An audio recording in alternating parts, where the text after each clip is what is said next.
और आइए शुरुआत कर रहे हैं आज की एक बड़ी खबर के साथ, एक बहुत बड़ी सियासी खबर।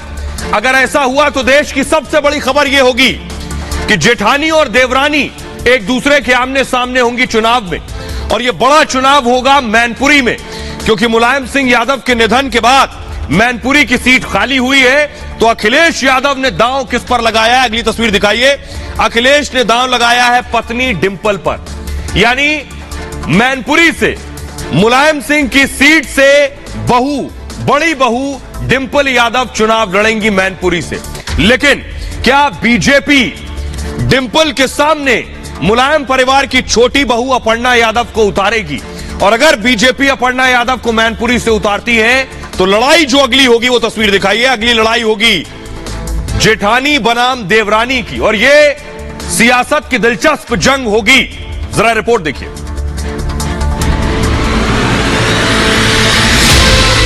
यूपी की बहू कह लो अपने आप को, यूपी की बहू डिंपल यादव। हम जात पात पे ना बटे।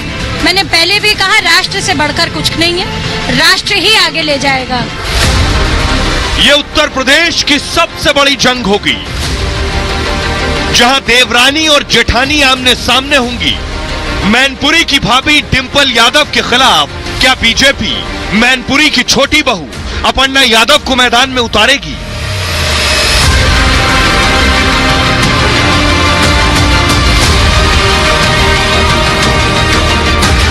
दो 2024 लोकसभा चुनाव से पहले बीजेपी समाजवादी पार्टी का किला मैनपुरी में ढहाने के लिए परिवार की छोटी बहू को उतार सकती है। मैनपुरी में लोकसभा का उपचुनाव 5 दिसंबर को होना है। डिंपल के नाम का ऐलान हो चुका है।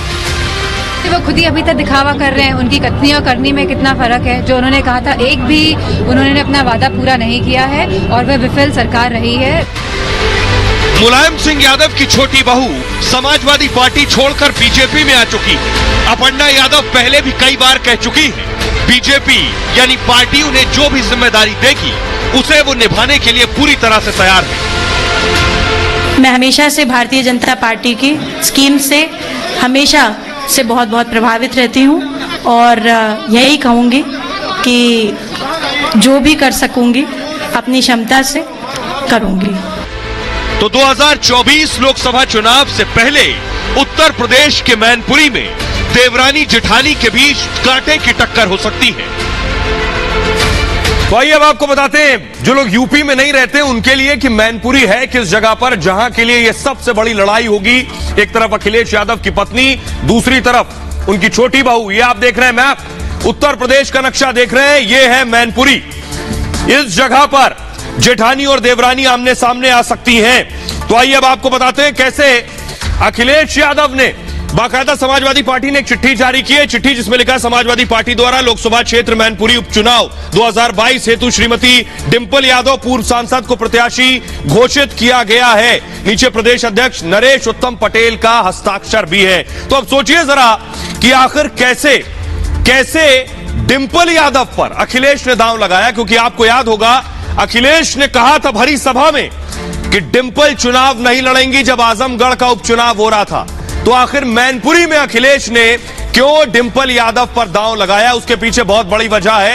ये देखिए जरा, वजह है ये, मैनपुरी से डिंपल यादव को टिकट दे दिया है समाजवादी पार्टी ने। क्या योगी और बीजेपी अपर्णा यादव को टिकट देगी? अखिलेश ने गढ़ बचाने के लिए अपनी कसम तोड़ दी। अखिलेश ने दरअसल डिंपल को चुनाव नहीं लड़ाने का ऐलान किया था उन्होंने भरी सभा में, लेकिन बीजेपी के दबाव में मैनपुरी बचाने की चुनौती अखिलेश के सामने, इसलिए अखिलेश यादव ने अपनी कसम तोड़ दी है। क्योंकि मैनपुरी मुलायम सिंह की पारंपरिक सीट है, जो जीतेगा मुलायम का असली उत्तराधिकारी वही समझा जाएगा। क्योंकि मुलायम के निधन के बाद यह उपचुनाव हो रहा है मैनपुरी में, और 1996 से मुलायम सिंह यादव मुलायम परिवार के पास यह सीट रही है। इससे पहले दरअसल देखिए, इससे पहले और किसका नाम चल रहा था, डिंपल का नाम कैसे आ गया? ये आप देख रहे हैं तेज प्रताप को। तेज प्रताप अखिलेश के चचेरे भाई हैं दरअसल, और तेज प्रताप का नाम तय हो गया था कि मैनपुरी से यही चुनाव लड़ेंगे। इनके नाम पर सबकी सहमति भी हो गई थी, और मैनपुरी से एक बार फिर सांसद भी रह चुके हैं पहले भी। मोदी लहर में भी 3 लाख वोटों से जीते थे तेज प्रताप, और तेज प्रताप लालू प्रसाद यादव के दामाद भी हैं। लेकिन अखिलेश यादव ने डिंपल पर मोहर लगा दी, जो सबको चौंका रहा है। अखिलेश के चाचा शिवपाल का नाम भी चल रहा था कि मैनपुरी से शायद ये लड़ेंगे चुनाव। शिवपाल यादव भी उम्मीद लगाए बैठे थे कि टिकट शायद मिल जाए। मैनपुरी से लड़ने का इशारा भी चाचा को किया गया था।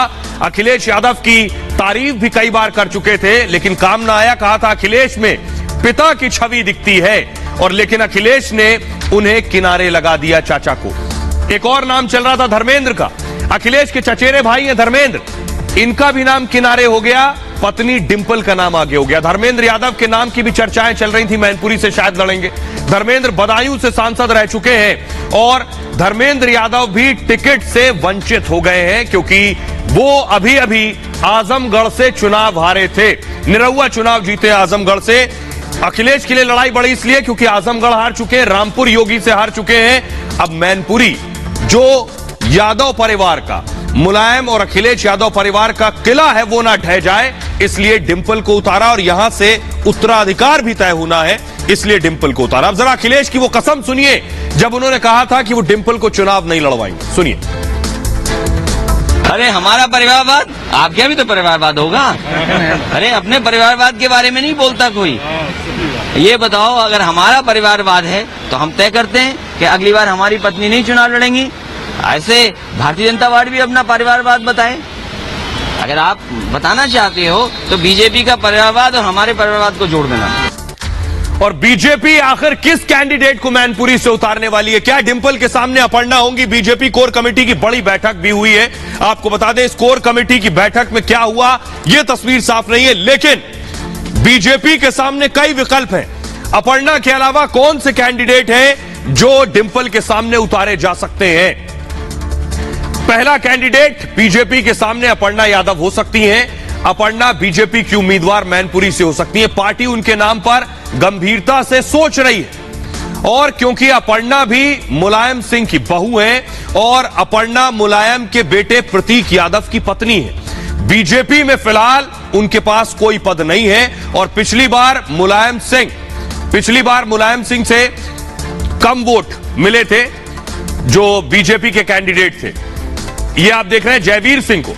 जयवीर सिंह भी चुनाव लड़ चुके हैं। जयवीर सिंह के नाम पर अभी मोहर नहीं लगी है। मैनपुरी में ठाकुर जयवीर सिंह की अच्छी खासी धाक है, और जयवीर मैनपुरी विधानसभा सीट से विधायक हैं इस वक्त, और मुलायम के गढ़ में उन्हें जबरदस्त जीत मिली है। मैनपुरी की विधानसभा सीट जीती है जयवीर ने। मुलायम के नहीं रहने पर उन्हें फायदा हो सकता है।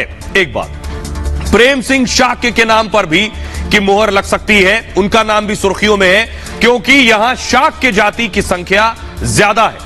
लेकिन प्रेम सिंह यहां से 2 बार चुनाव हार चुके हैं, और इसलिए उन्हें टिकट मिलने की संभावना कम बताई जा रही है। बीजेपी रघुराज के नाम पर भी सोच रही है, उन्हें टिकट दिया जा सकता है, और रघुराज सिंह शाक्य इटावा से सांसद रह चुके हैं, और इस इलाके में उनकी अच्छी सियासी पैठ भी है। अगला नाम है ममतेज शाक्य। ममतेज को भी टिकट मिल सकता है, और बीजेपी उनके नाम पर भी विचार कर रही है। ममतेज पटियाली सीट से विधायक रह चुके हैं। शिवपाल यादव के नाम पर भी चर्चा हो सकती है, क्योंकि सियासत में कब क्या हो जाए कोई नहीं जानता। शिवपाल की भी लॉटरी लग सकती है मैनपुरी में। यह चुनाव लड़े तो बीजेपी समर्थन भी दे सकती है, और क्योंकि शिवपाल यादव चुनाव लड़ना चाहते हैं और योगी अखिलेश यादव को हराना चाहते हैं। आपको याद होगा, दूर मत जाइए, अमेठी का चुनाव लीजिए। अमेठी का चुनाव कांग्रेस के लिए नाक की लड़ाई थी। कांग्रेस का किला बीजेपी ने अमेठी में ढा दिया। अब मैनपुरी अखिलेश का किला है, उसे ढाने की पूरी कोशिश करेगी बीजेपी। आइए अब आपको सुनवाते हैं, सुनिए जरा क्या कुछ कह रहे हैं समाजवादी पार्टी के नेता अनुराग भदौरिया और सुब्रत पाठक, जो कन्नौज से सांसद है, जहां से कभी सांसद हुआ करती थी डिंपल यादव। दोनों को सुनिए। देखिए, कार्यकर्ताओं की मांग पे पार्टी ने फैसला लिया, और इस बार आप देखेंगे कि कार्यकर्ता इससे उत्साहित हैं। उनके अंदर एक नया उत्साह आया है कि उनकी बात को माना गया। दूसरी बात कि आप देखेंगे कि रिकॉर्ड मतों से इस बार मैनपुरी सीट जीतेगी, और एक इतिहास कायम होगा। समाजवादी पार्टी ने अपने मूल चरित्र के अनुसार ही मैनपुरी लोकसभा के उपचुनाव से अपने प्रत्याशी श्रीमती डिंपल यादव जी को घोषित किया है। जिस प्रकार से समाजवादी पार्टी का निर्माण तो समाजवाद के नाम पर हुआ था, लेकिन जब पार्टी अस्तित्व में आई तो यह जातिवादी हो गई। और आइए अब मैं आपको बताने जा रहा हूं कि मैनपुरी में कौन जीत सकता है। यह पता चलेगा आपको जातीय समीकरण से। मैनपुरी में क्या है जातीय समीकरण, यह देखिए आपके सामने आ गए। यादव वोट 4,25,000 है तो शाह के वोट 3,25,000 है। इसलिए हो सकता है बीजेपी किसी शाह के कैंडिडेट को उतारे। क्षत्रिय 2,25,000 है और जाटव 1,20,000 है मैनपुरी में। ब्राह्मण 1,10,000 और लोधी वोट 1,00,000 है। वैश्य 70,000 और मुस्लिम वोट 55,000 है। तो शाक्य और यादव मैनपुरी का रास्ता तय करते हैं और बीजेपी पूरी कोशिश करेगी कि ऐसे कैंडिडेट को उतारे। क्या शिवपाल को उतार सकती है? अपर्णा यादव को बीजेपी उतार सकती है, तो शिवपाल का रुख क्या होगा? जरा सुनिए, शिवपाल ने इशारा तो किया। ये सब बातें जब फैसले हो जाएंगे तब सब आपके सामने आएगा। कब तक सर इंतजार करना होगा? बहुत ज्यादा इंतजार नहीं करना पड़ेगा। शिवपाल जी, एक नाम और सामने आ रहा है कि आपकी एक बहू अपर्णा यादव है, उनको भाजपा मैदान में उतार सकती है मैनपुरी से, तो क्या बहू का समर्थन करेंगे आप?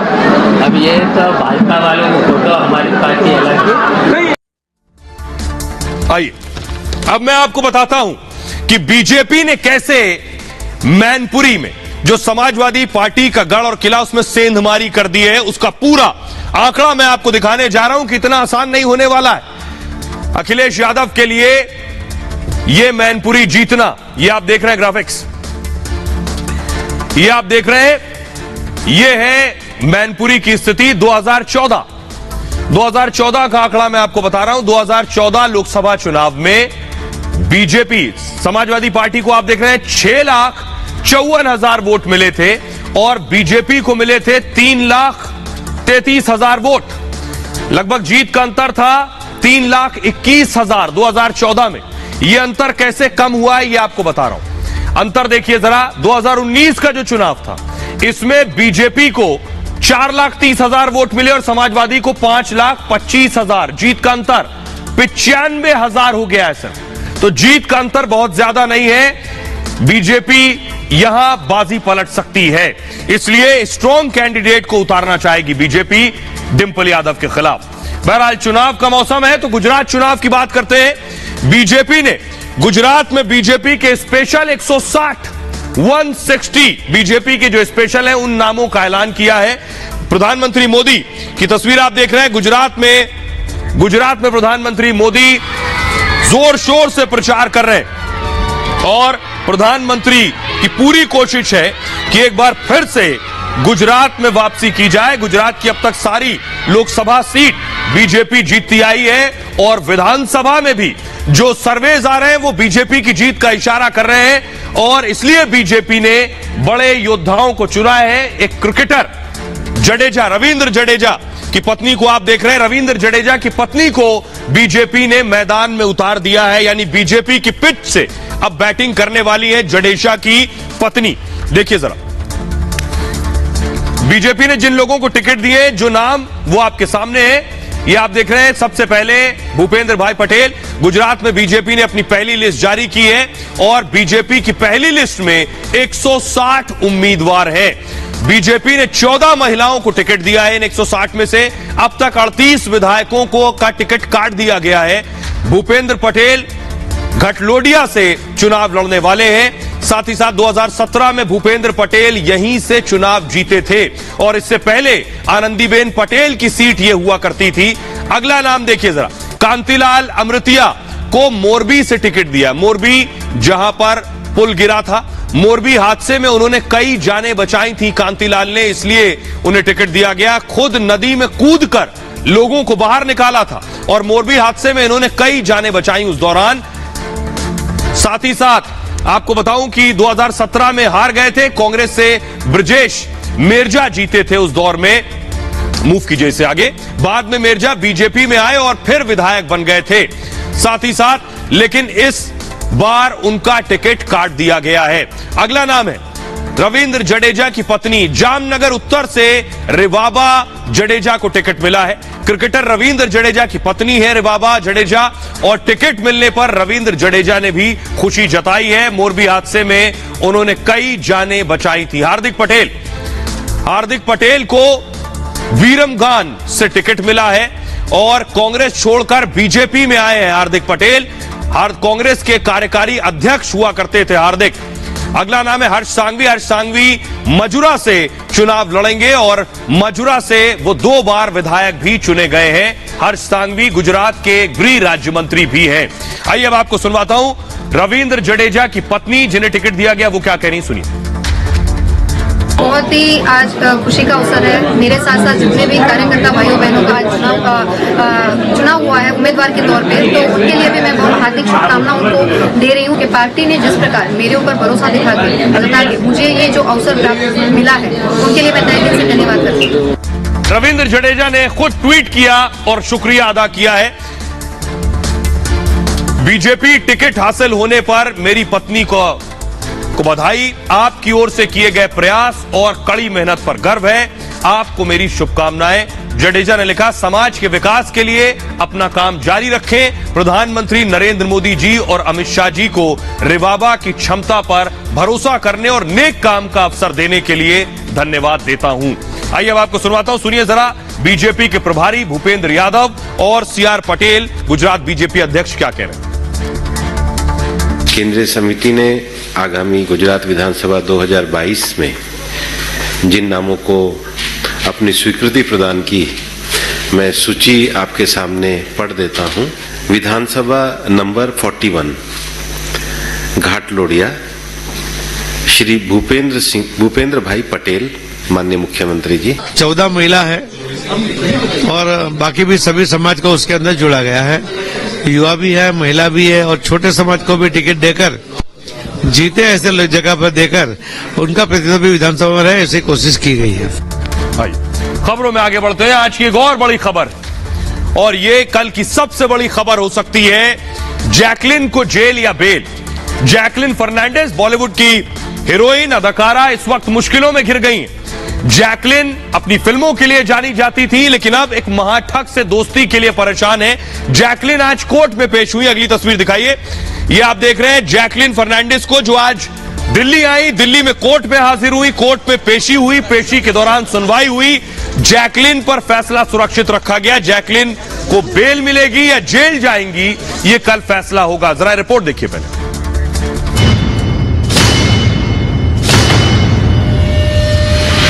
बॉलीवुड की सुपरस्टार जैकलिन फर्नांडिस को आज रात नींद नहीं आने वाली। जैकलिन की रात करवटों में गुजरेगी। कल जैकलिन पर बहुत बड़ा फैसला आने वाला है। जैकलिन जेल जाएंगी या जमानत मिलेगी। कोर्ट ने जमानत नहीं दी तो जैकलिन फर्नांडिस को अपने दोस्त सुकेश की तरह जेल जाना पड़ सकता है।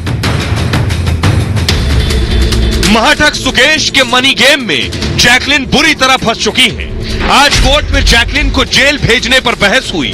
अदालत ने यहां तक कह दिया कि सबूत इतने हैं तो जैकलिन को गिरफ्तार क्यों नहीं किया। अब जैकलिन भी जेल जाएंगी या उन्हें राहत मिलेगी, कोर्ट कल फैसला सुनाएगी। तो अब आपको बताते हैं जैकलिन फर्नांडिस आज कोर्ट में खुद पेश हुई। उनके वकील मौजूद थे और वहां बहस हुई, दलीलें दी गई दोनों तरफ से। वो दिखाता हूं, देखिए जरा। ये आप देख रहे हैं जैकलिन को कोर्ट में मौजूद है। जैकलिन के वकील थे कोर्ट में। जैकलिन के वकील ने कहा जांच एजेंसी को मेरी क्लाइंट पूरा सहयोग कर रही है। खुद इस मामले में उन्होंने सरेंडर किया है। जैकलिन ईडी, लेकिन ईडी परेशान कर रही है। जैकलिन के वकील ने कहा काम के सिलसिले में विदेश जाती हैं लेकिन विदेश जाने से उन्हें रोक दिया जाता है। परिवार वालों से मिलने नहीं दिया जा रहा है। ईडी को बाकायदा ईमेल भी किया है, यह भी उसने कहा, लेकिन उसका जवाब तक नहीं दिया गया। जैकलिन श्रीलंका की रहने वाली है दरअसल। ईडी के वकील ने कहा पिक एंड चूज पॉलिसी क्यों अपना रहे हैं। जैकलिन को सबूतों से सामना करवाया जाए। तब उन्होंने फैक्ट के बारे में बताया। जैकलिन एक विदेशी नागरिक है। ईडी के वकील ने कहा उनका परिवार श्रीलंका में रहता है। देश से भागने की कोशिश कर चुकी हैं जैकलिन पहले। यह कोशिश दिसंबर 2021 को की गई थी। कोर्ट ने पूछा, आपके पास पर्याप्त सबूत हैं तो गिरफ्तार क्यों नहीं किया जैकलिन को? लुकआउट सर्कुलर आपने जारी कर दिया है, लेकिन गिरफ्तार क्यों नहीं किया? कोर्ट ने पूछा ईडी के वकील से। ईडी के वकील ने कहा, हमने पूरी जिंदगी में 50 लाख एक साथ नहीं देखे। ये ईडी के वकील कह रहे हैं। जैकलिन ने 7 करोड़ 14 लाख सिर्फ मौज मस्ती में उड़ा दिए। जैकलिन ने देश छोड़ने के सारे हथकंडे अपनाए क्योंकि उनके पास पैसे की कोई कमी नहीं है। जैकलिन के वकील ने कहा, केस में इस्तेमाल फोन के बारे में पूछा गया है, जांच एजेंसी को वो फोन दे दिया गया है और इस बात की कोई जानकारी नहीं थी अब तक कि सुकेश लगातार बेवकूफ बना रहा है। जांच एजेंसी को लगातार सहयोग किया गया है, जो भी पूछा गया है एजेंसी को बताया गया है।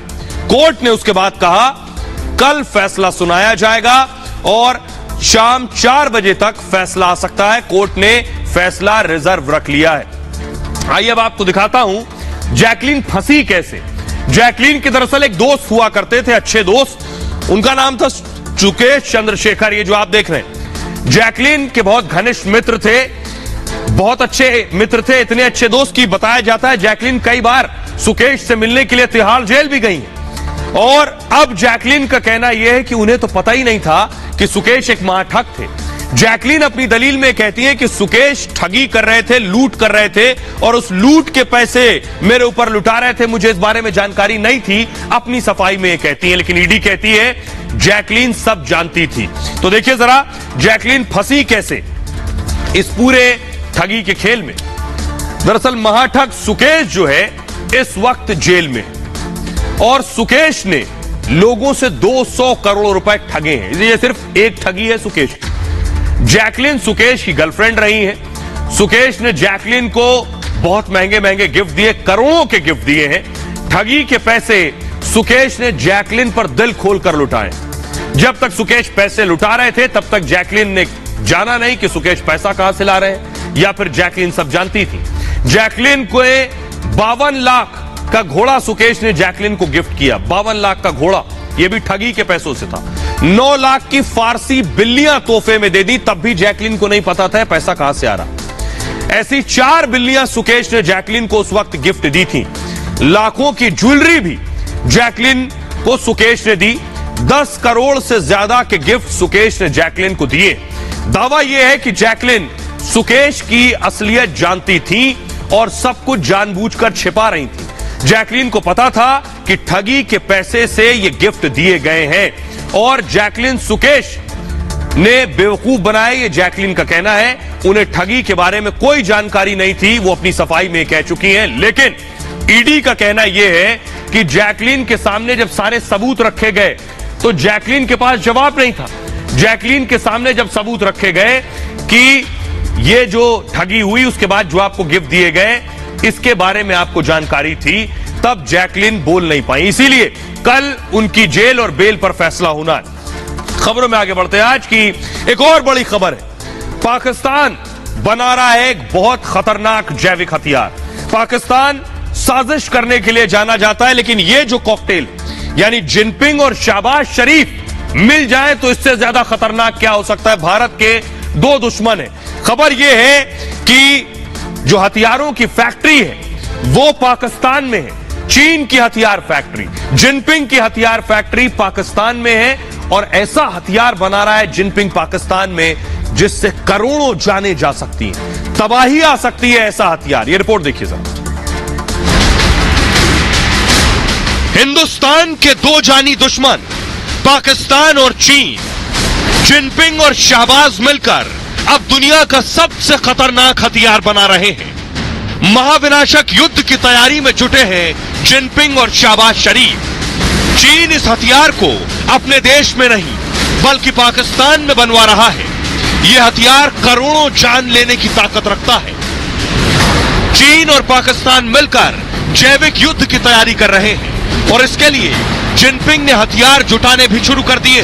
चीन ने ऐसे हथियारों की फैक्ट्री पाकिस्तान में खोली है जहां शहबाज खुद इस कारखाने की निगरानी कर रहे हैं। चीन के वैज्ञानिक और पाकिस्तानी सेना की रिसर्च विंग ऐसे घातक बायो वेपन तैयार कर रही है जो दुनिया में महातबाही के हथियार बन सकते हैं।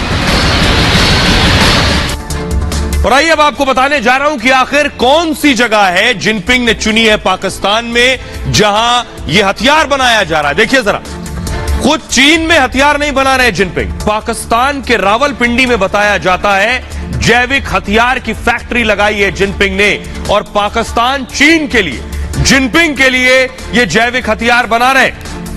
और क्यों छुप कर बना रहे हैं, यह सबसे बड़ी बात है। और इसके पीछे बड़ी वजह यह है दुनिया में तबाही मचाना। इसके पीछे मंशा यह है कि दुनिया में करोड़ों जाने लेना। यह आप देख रहे हैं, कुछ ऐसी जैविक फैक्ट्री है, जैविक हथियार तैयार किए जाएंगे। उसके बाद यही तरीका है उनसे लड़ने का। चीन और पाकिस्तान में दरअसल एक सीक्रेट डील हुई है, खुफिया डील। ये जो बायो डील है, ये डील बायो वेपन तैयार करने के लिए हुई है, यानी जैविक हथियार बनाने के लिए। चीन और पाकिस्तान मिलकर एक वायरस बना रहे हैं, खतरनाक वायरस। ये वायरस कोरोना से सैकड़ों गुना खतरनाक है। कोरोना ने कितनी जानें ली, करोड़ों जानें जिसने ले ली है, उससे ज्यादा खतरनाक, उससे कहीं ज्यादा खतरनाक होगा यह वायरस जो पाकिस्तान बना रहा है। पाक सेना की डेस्टो रिसर्च इसमें शामिल है। डेस्टो मतलब defence science and technology organisation, उसके साथ मिलकर यह जैविक हथियार बना रहा है चीन। डेस्टो का संचालन पाकिस्तान की सेना करती है, वो सेना जो सिर्फ साजिशें रचती है, वही इस लैब का संचालन भी कर रही है। एक 2 स्टार जनरल के हाथ में रिसर्च की कमांड दे दी है पाकिस्तान ने। चीन और पाकिस्तान के बीच आपको बताऊं कि 3 साल का एक करार हुआ है। और आरोप यह है कि पाकिस्तान में चीन के BSL-4 लैब है। BSL-4 लैब्स में खतरनाक वायरस टेस्ट डेवलप होते हैं। उसके बाद इनकी न वैक्सीन होती है, न ही इनका इलाज होता है। दावा यह है कि चीन ने पाकिस्तान के कई लैब आउटसोर्स किए, यानी चीन पैसा दे रहा है पाकिस्तान को उन खुफिया जगहों पर जहां लैब है, वहां यह जैविक हथियार तैयार किया जा रहा है। पाक की लैब्स में या तो वायरस बनाए जा रहे हैं और या तो फिर चीन से लाकर इन लैब्स में इन्हें रखा जा रहा है। यही तरीका है चीन का और ये डराने वाला है। चीन ने जो इससे पहले जैविक हथियार बनाया, उसने न जाने कितनी जानें ली है। और एक बार फिर से अगर चीन ये हथियार बना रहा है पाकिस्तान में जानबूझकर, इसलिए क्योंकि चीन पर इल्जाम ना आए। हमारे साथ डिफेंस एक्सपर्ट जुड़ रहे हैं AK सिवाज साहब, जो बताएंगे। सिवाज साहब, मेरा सवाल आपसे ये कि कोरोना अगर जैविक हथियार था तो न जाने कितनी जानें जा चुकी हैं अब तक, अभी भी लोग कोरोना से परेशान हैं। अब चीन आखिर पाकिस्तान को क्यों चुना है चीन ने? जिनपिंग आखिर पाकिस्तान में छिपकर लैब में यह हथियार क्यों बना रहे हैं? ये सच्चाई है कि जो चीन है वो एक प्रकार सीक्रेटली ये बायोलॉजिकल वेपन बना रहा था और इसका ट्रैक रिकॉर्ड चीन का बड़ा खराब है। और अब जो ये खबर मिली है कि चीन और पाकिस्तान दोनों मिलके सीक्रेटली एक बहुत खतरनाक बायोलॉजिकल वेपन बना रहे हैं, और ये वुहान वायरोलॉजिकल लेबोरेटरी है और जो पाकिस्तान आर्मी का रिसर्च टीम है, साइंटिफिक रिसर्च टीम, वो उनका तालमेल है। और ये एक अब बना रहे हैं वायरस जो कि बहुत ही खतरनाक है और डेडली है। तो खतरनाक जैविक हथियार बना रहे हैं और देखिए इससे कितनी जानें पहले जा चुकी हैं। इस तरह के हथियार से ये बायो वॉर, ये बायो वेपन क्या है? इस जंग में हथियार का इस्तेमाल नहीं होता है, आपको पता भी नहीं चलेगा, लोगों की जानें चली जाएंगी, यह भी पता नहीं चलेगा कि यह हथियार है। यह युद्ध वायरस के जरिए लड़ा जाता है। वायरस छोड़िए और तबाही देखिए, खतरनाक बीमारी वाले वायरस छोड़े जाते हैं इसमें और बड़े हिस्से में खतरनाक बीमारी फैल जाती है। वायरस के शिकार लोग मरने लगते हैं। इसी तरह कोरोना को भी इसी तरह का जैविक हथियार माना गया।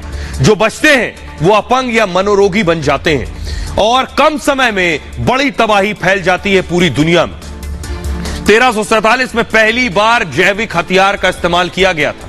मंगोलिया ने प्लेग से संक्रमित जो शव थे उन्हें ब्लैक सी में फेंक दिया था, जिस ब्लैक सी में आज सबसे ज्यादा जंग चल रही है। जहाजों से बड़ी संख्या में संक्रमित लोग इटली पहुंचे और इसके बाद ब्लैक डेथ महामारी फैल गई, जिसने हजारों लाखों जानें ली हैं। प्रथम विश्व युद्ध के दौरान जैविक हथियार इस्तेमाल किया गया और क्लोरीन और फॉस्जेन गैसों का इस्तेमाल हुआ था उस दौरान।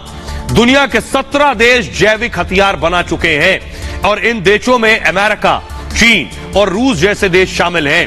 चीन पर कई बार जैविक हथियार इस्तेमाल करने का आरोप लग चुका है और इसे मूव कीजिए प्लीज।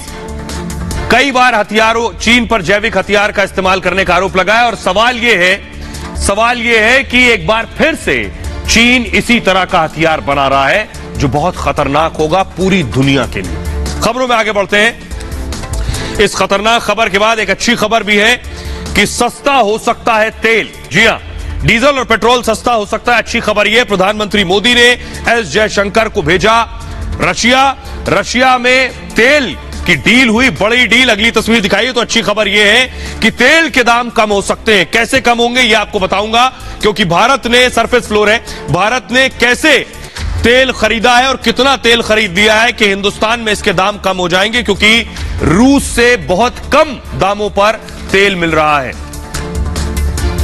तो आपको बताऊं, यूक्रेन जंग 9 महीनों से जारी है और जंग का एक फायदा हिंदुस्तान को हो रहा है, वो ये कि सस्ते में रूस से कच्चा तेल खरीदा है भारत ने। पिछले 6 महीने में भारी खरीद हुई है रूस के साथ। 6 महीने में 89,000 करोड़ का तेल खरीदा गया है। अक्टूबर में रूस सबसे बड़ा सप्लायर बना है और जरूरत का 54% तेल खरीदा जा चुका है रूस से। और इस साल रूस की हिस्सेदारी 14.7% रही है। 2020-21 में रूस की हिस्सेदारी 2 के आसपास थी, सोचिए, जो आज 14% को पार कर गई है, जो 2% के आसपास थी। भारत में तेल का भंडार और ज्यादा बढ़ गया है और जल्दी पेट्रोल डीजल के दाम कम हो सकते हैं। एक्सपर्ट्स का कहना है 2 रुपए प्रति लीटर सस्ता हो सकता है तेल। यह अच्छी खबर है। आखिरी बार 22 मई को तेल सस्ता हुआ था और केंद्र सरकार ने एक्साइज ड्यूटी तेल पर घटा दी थी, जिसके बाद तेल के दाम कम हुए थे। खबरों में आगे बढ़ते हैं। आज की एक और बड़ी खबर है जो अमेरिका से आ रही है। ट्रंप की वापसी अमेरिका में तय लग रही है। डोनाल्ड ट्रंप को सभी पहचानते हैं। बाइडेन वर्सेस ट्रंप की जंग हो रही है और इस वक्त अमेरिका में चुनाव के बाद काउंटिंग हो रही है। तो कहा जा रहा है कि ट्रंप की वापसी तय है। ये आप देख रहे हैं, वोटिंग हुई अमेरिका में। वोटिंग के बाद अब काउंटिंग पिछले कई दिनों से चल रही है, अगले कुछ दिन तक चलती रहेगी। लेकिन जो रुझान आ रहा है वो कह रहा है ट्रंप मजबूत हुए हैं और ट्रंप दोबारा वापस आ सकते हैं। देखिए रिपोर्ट।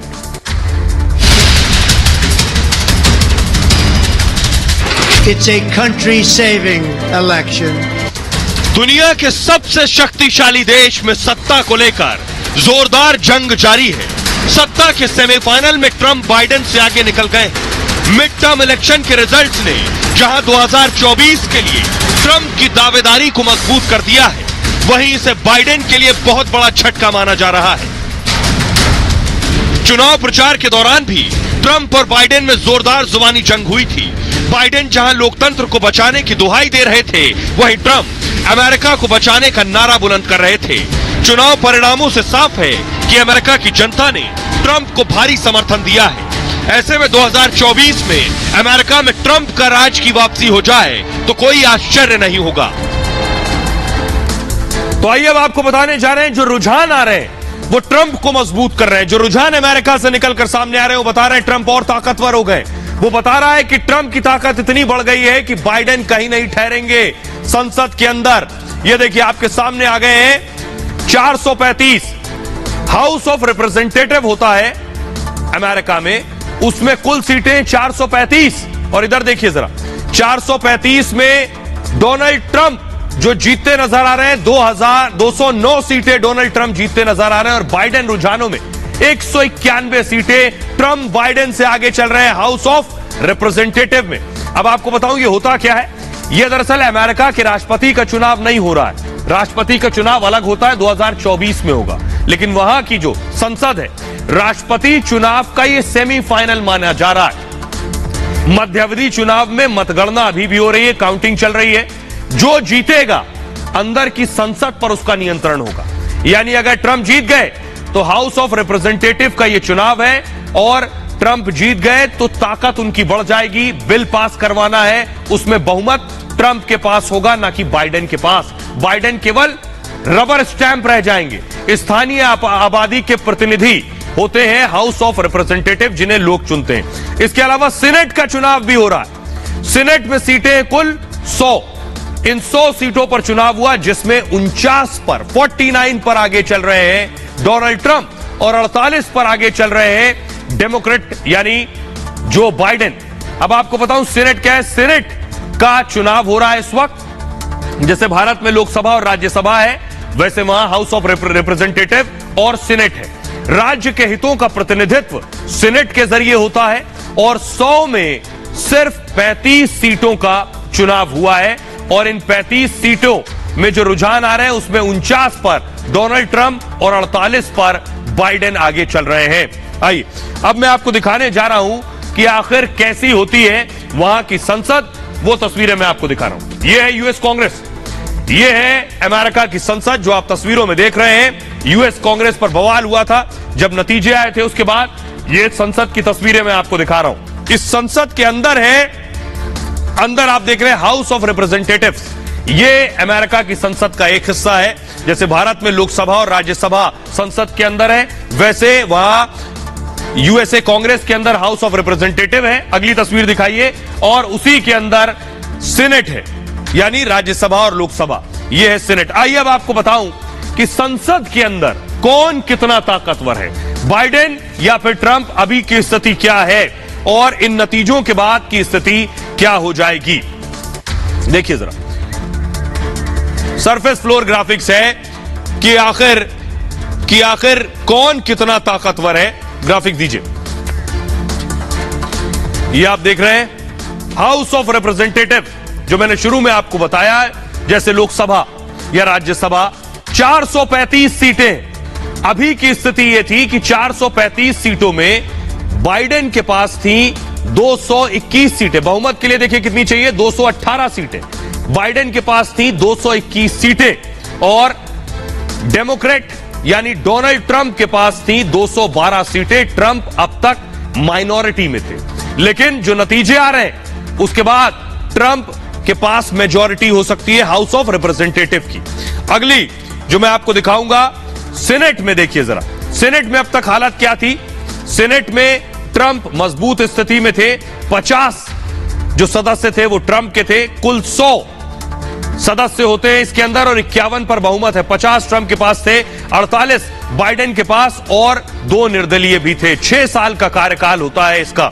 लेकिन अब इस बीच सवाल यह है कि क्या ट्रंप की वापसी तय है, और ट्रंप की वापसी क्यों तय है 2024 से पहले। आपको बताऊं यह सेमीफाइनल ट्रंप की वापसी का इशारा कर रहा है। जो बाइडेन 246 साल के इतिहास में, आपको बताऊं, अमेरिका के सबसे बुजुर्ग राष्ट्रपति हैं। 79 साल के बाइडेन, 79 यानी 80 में होने में 1 साल बचा है। 79 साल के बाइडेन भले ही डोनाल्ड ट्रंप को हराकर अमेरिका के 46वें राष्ट्रपति बने हो, लेकिन बाइडेन का कार्यकाल चुनौतियों से भरा रहा है।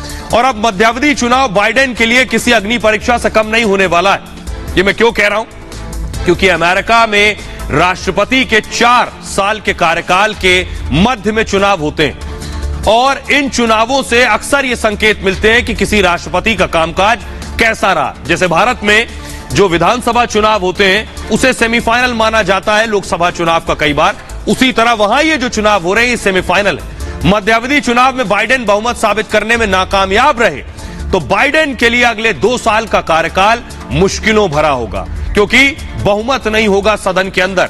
अभी कांग्रेस पर डेमोक्रेटिक का नियंत्रण है, यानी बाइडेन का। पार्टी बेहद कम फासले से बहुमत में है। चुनाव हारने पर होगा क्या कि संसद से नियंत्रण बाइडेन का छूट जाएगा, नियंत्रण आ जाएगा ट्रंप का। बाइडेन सिर्फ नाम के राष्ट्रपति रह जाएंगे संसद के अंदर। हर फैसले के लिए ट्रंप के भरोसे रहना होगा कि ट्रंप अगर साथ देंगे तभी यह कानून पास होगा। भारत की तरह संसद ही वहां भी कानून बनाती है। जो हाउस ऑफ रिप्रेजेंटेटिव है, HOR, यह तय करता है कि कानून पर वोटिंग होगी। सीनेट क्या करता है, उस कानून को अप्रूव या ब्लॉक कर सकता है, जैसे भारत में राज्यसभा करता है। संसद में रिपब्लिकन का दबदबा होगा और कानून बनाने में ट्रंप की पार्टी का बहुत अहम रोल हो जाएगा। दरअसल बाइडेन का मध्यावधि चुनाव में पिछड़ने की एक बड़ी वजह भी है। वजह क्या है? पिछले कुछ महीनों में बाइडेन की लोकप्रियता में भारी कमी, भारी गिरावट आई है। उन्हें महंगाई, कोरोना, मिसमैनेजमेंट, तेल के बढ़ते दामों का जिम्मेदार माना जा रहा है। और इसी साल मई में बाइडेन की अपनी ही पार्टी में अप्रूवल रेटिंग 9% घटकर सिर्फ 73% रह गई। बाइडेन की घटती लोकप्रियता की वजह भी है। आइए आपको वजह बताऊं। वजह यह है कि अमेरिका में महंगाई चरम पर है। पिछले 40 साल में रिकॉर्ड तोड़ महंगाई है अमेरिका में। अर्थव्यवस्था मंदी की ओर जा रहा है देश। 1.5% औसत से विकास दर में कमी आई है। अपराध भी बेलगाम हो चुका है और मास किलिंग की जो घटनाएं हैं वो सबसे ज्यादा हो रही हैं। आपको आए दिन सुनते होंगे अमेरिका में बंदूक लेकर कोई इंसान निकला और ताबड़तोड़ गोलियां बरसाई, न जाने कितनी जाने ले ली। तो गन कंट्रोल पर राज्यों में सहमति नहीं बना सके अब तक बाइडेन, क्योंकि वहां लोगों के पास सबसे ज्यादा हथियारों के लाइसेंस होते हैं। वर्ल्ड लीडर के तौर पर चुनौती भी मिल रही है। व्यापार में चीन से चुनौती मिल रही है इस वक्त। पुतिन यूरोप को युद्ध में झोंक चुके हैं पूरी तरह से। ये सारी वजहें जो बाइडेन कमजोर हो गए और ट्रंप मजबूत हो गए। आइए ट्रंप की मजबूती की तस्वीरें मैं आपको दिखाने जा रहा हूं। वजह यह है, ये एमबीएन देख रहे हैं, ये ट्रंप का चुनाव कैंपेन है। ट्रंप कह रहे हैं मेक अमेरिका ग्रेट, अमेरिका को फिर से महान बनाएंगे। ट्रंप अपने कैंपेन्स में कह रहे हैं। अगली तस्वीर दिखाइए जरा। और ट्रंप जहां पर निकल रहे हैं उन्हें अच्छा खासा जन समर्थन मिल रहा है। तो क्या ट्रंप की वापसी होगी? क्या लोगों के बीच ट्रंप लोकप्रिय हो गए हैं? तो ट्रंप रिटर्न संभव है क्या? यह मैं इसलिए कह रहा हूं क्योंकि अमेरिका से जो रुझान सामने आ रहे हैं वो ये कह रहे हैं और ये इशारा भी कर रहे हैं। देखिए जरा ट्रंप रिटर्न की क्यों और कितनी संभावनाएं हैं। आपको बताऊं कि राजनीति में ट्रंप की वापसी तय है, यानी व्हाइट हाउस में। संसद पर रिपब्लिकन का कंट्रोल होगा, यानी ट्रंप का कंट्रोल होगा। ट्रंप रिपब्लिकन के स्टार कैंपेनर हैं। साथ ही साथ राष्ट्रपति चुनाव में ट्रंप का दावा और ज्यादा मजबूत होगा। 2024 में राष्ट्रपति उम्मीदवार बनना संभव हो जाएगा ट्रंप का। 15 नवंबर को ट्रंप बड़ा ऐलान करने वाले हैं और ट्रंप की लोकप्रियता पहले से ज्यादा हो चुकी है।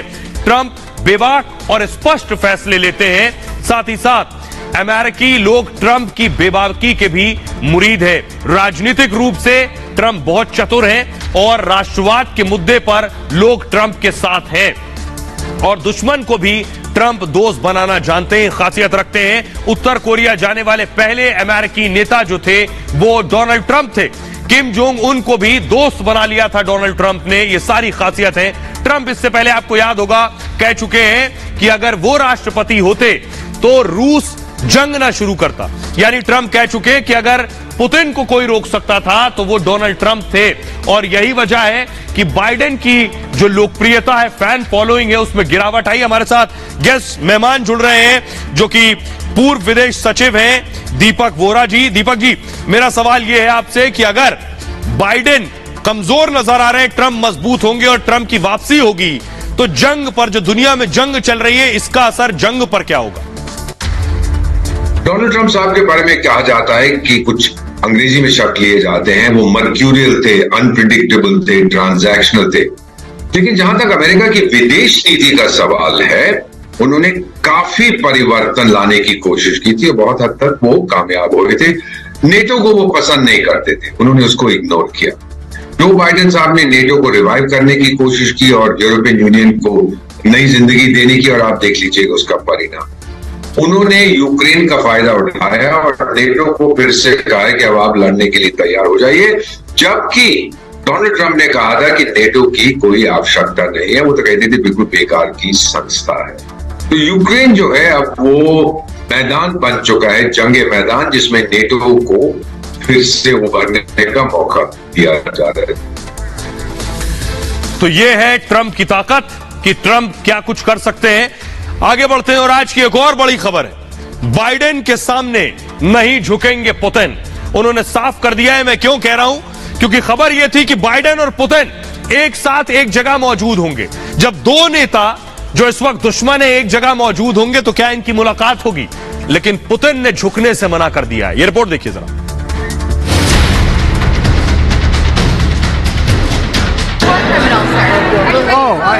I think he is a war criminal. Oh, I think he is a war criminal. रूस यूक्रेन युद्ध के बीच अमेरिका और रूस के बीच इतना तनाव बढ़ गया है कि दोनों देशों के टॉप नेता अब एक दूसरे की शक्ल तक नहीं देखना चाहते। G20 की बैठक में पुतिन और बाइडेन का आमना सामना हो सकता था, लेकिन इस टकराव से बचने के लिए पुतिन ने मीटिंग में आने का प्लान कैंसिल कर दिया है। बाइडेन ने पहले ही कह दिया था कि वो पुतिन से नहीं मिलेंगे। अब पुतिन ने भी मिलने की सारी उम्मीदें खत्म कर दी हैं।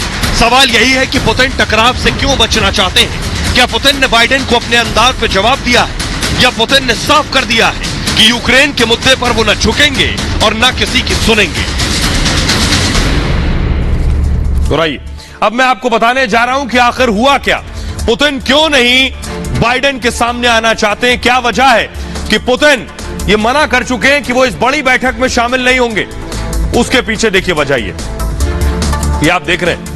होने ये वाला है कि ये जो G20 की बैठक है उसमें ये सारे नेता पहुंचेंगे, ये सारे लीडर्स वहां मौजूद होंगे, इसलिए पुतिन आने को तैयार नहीं। यूक्रेन युद्ध के बाद रूस अमेरिका के संबंध सबसे खराब हो गए।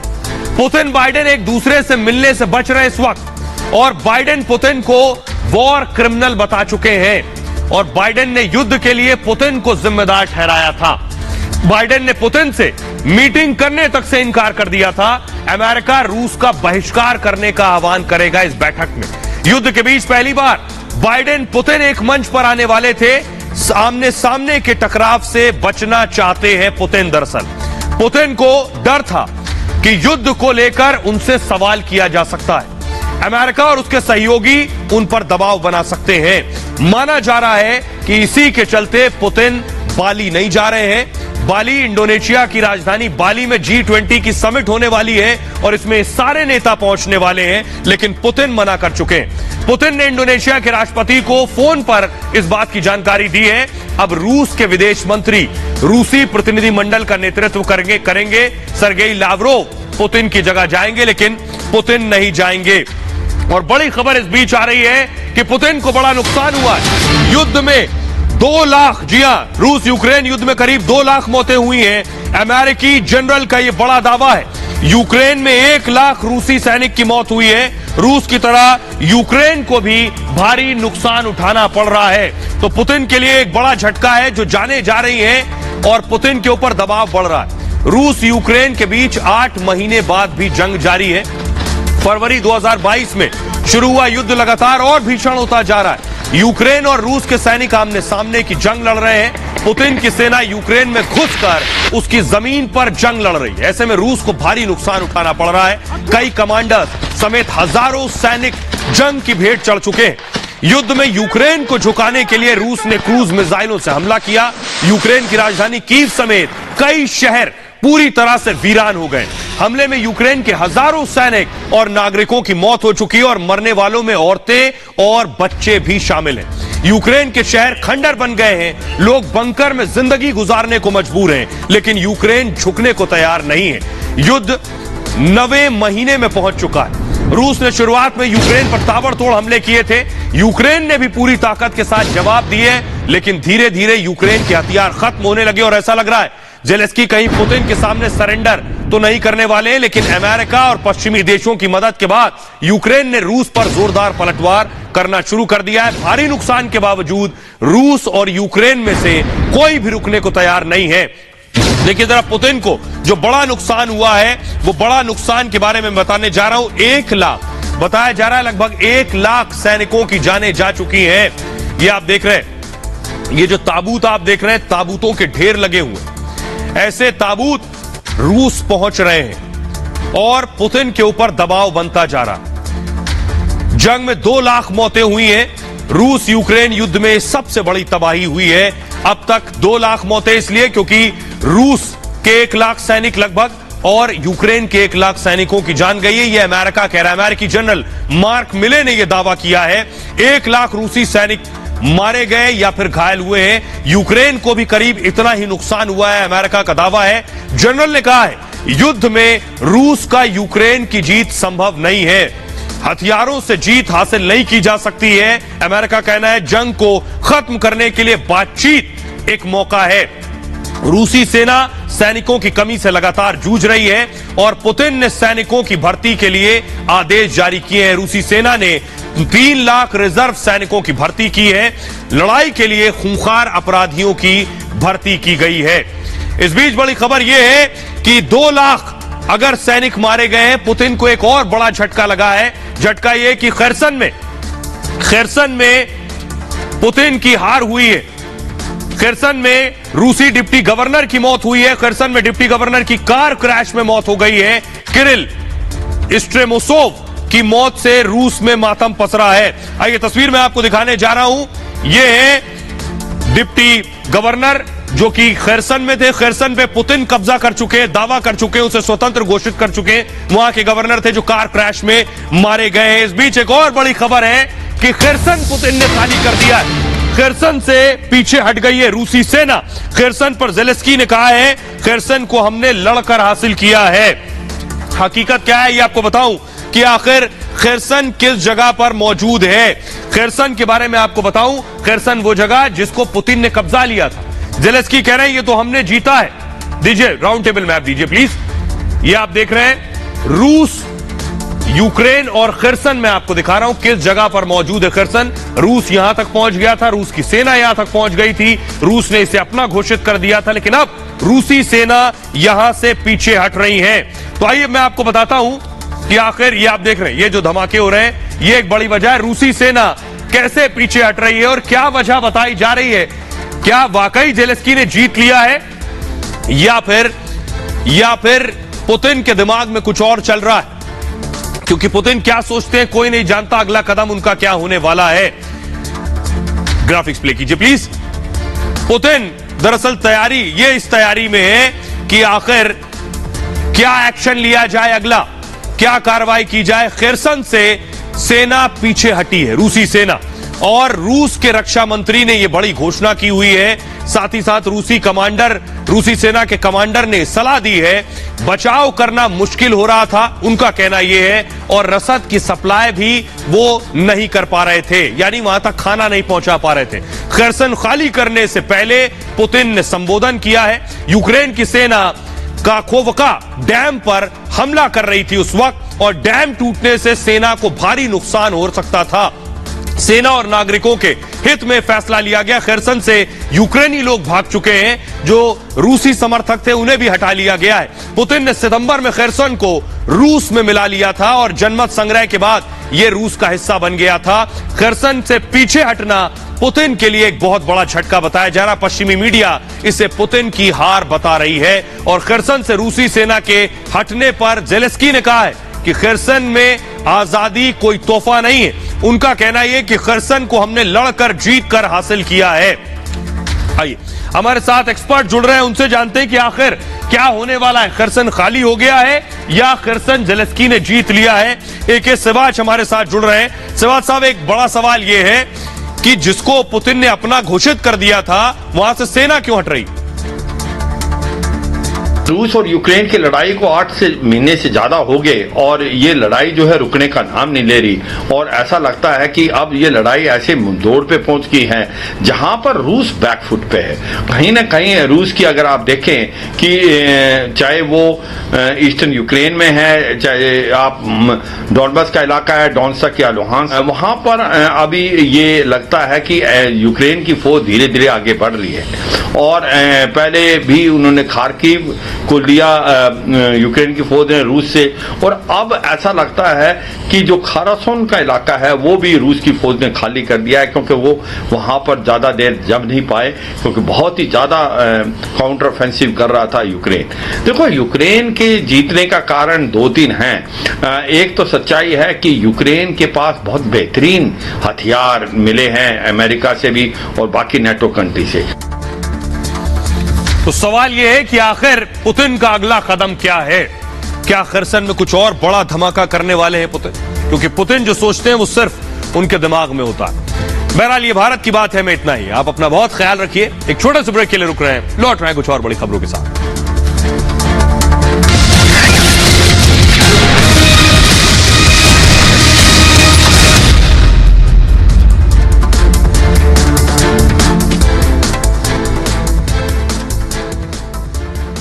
सुबह सुबह शिमला में, आप रात को 3 बजे यहाँ पहुंचे, अब फिर दोबारा तैयार हैं। आखिरी दिन है कैंपेन का। बहुत नेता आते हैं, बहुत नेता जाते हैं, लेकिन ये आपका होम स्टेट है, ये आपका राज्य है। लोगों से बाहर बात कीजिए, अरे वो तो मतलब अपना बच्चा है, आपको ऐसे देखते हैं। मैं आपसे पहला सवाल स्ट्रेट, आपको क्या लग रहा है? जो प्रधानमंत्री जी ने कहा कि इस बार बदलेंगे, इस बार बदलाव नहीं होगा, लेकिन हिमाचल का हिसाब बदलेंगे, यानी